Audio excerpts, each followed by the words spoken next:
Hello, Ed Kang here, creator of MDNA. I'd like to take a moment to introduce the concept of left brain or right brain when it comes to MDNA 3.0 True Joy. As you can see here, we've got a little diagram of the brain divided between left brain and right brain, the two hemispheres. And before I get into that, let me just say, I am not a neuroscientist, as you probably have guessed. I've done a lot of research. We've done a lot of collective research as far as neuroscience is concerned. And I've consulted and spoken with a lot of experts in this field, especially when it comes to the brain and high performance individuals, coaching, training, etc. So to all my friends in the neuroscience field and all the professionals out there, if I oversimplify anything, I apologize.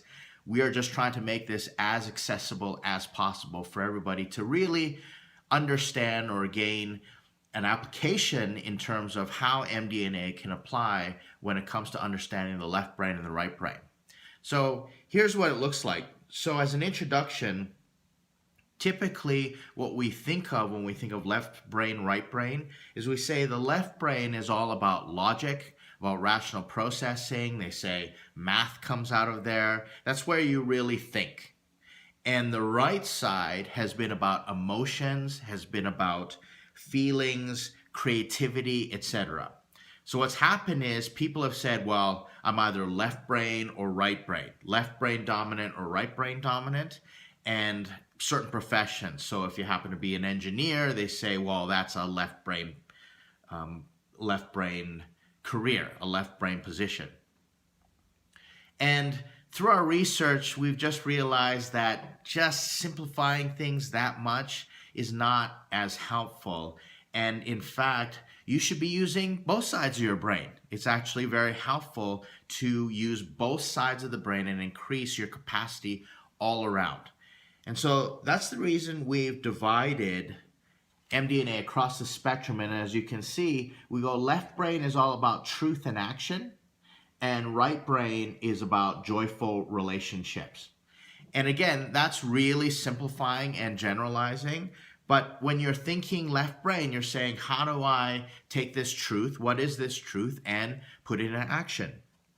And when you're right side, you're basically feeling. You're saying, okay, how does this feel? You don't even really think about how you're feeling. You just quickly feel. It just happens without thinking about it.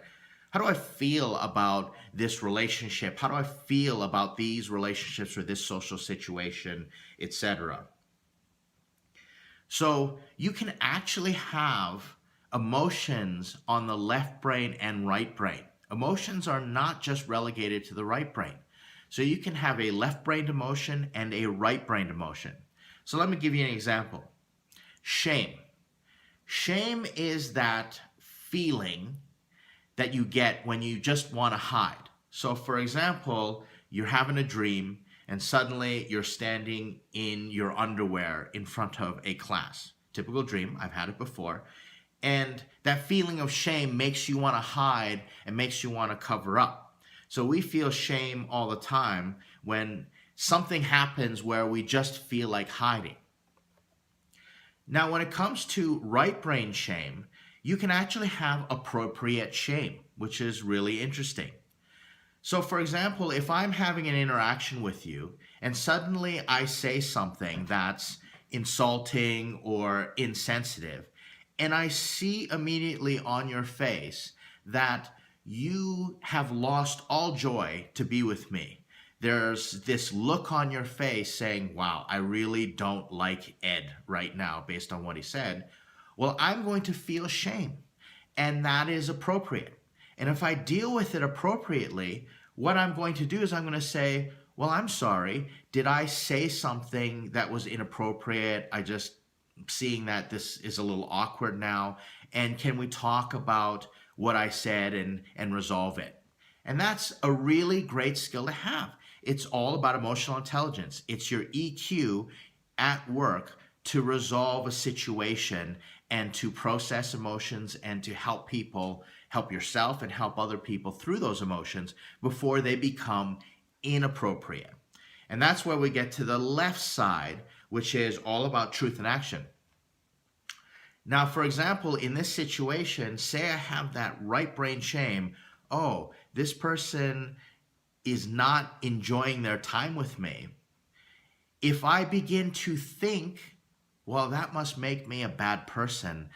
This person really doesn't like me because I am worthless, or I am not performing, or I don't have anything to bring to the table. Well, that becomes a truth. And that becomes what they call toxic shame. And you put that into action.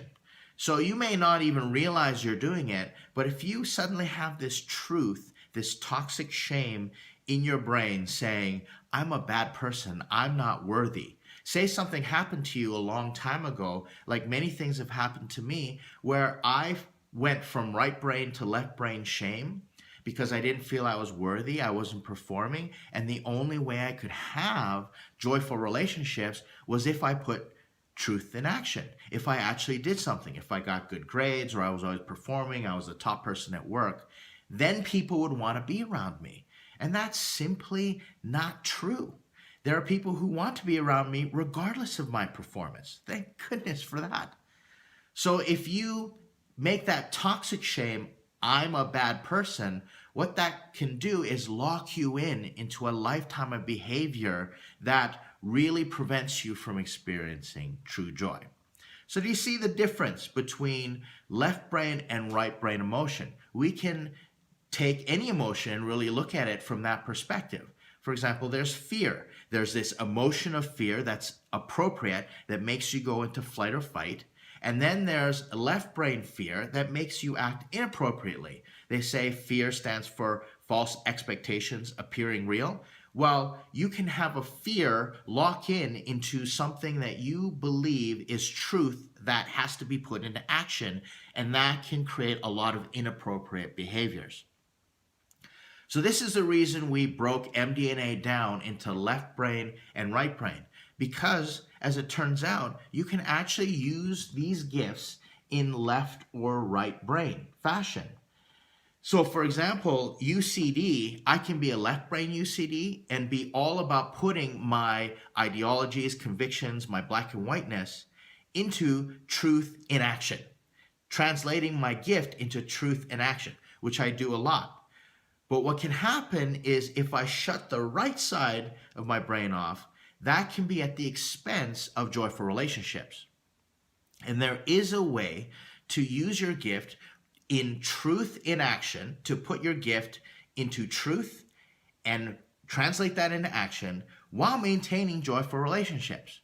And what happens is we've broken it up across the two sides to demonstrate how each gift has a proclivity, has this tendency to move left or right brain.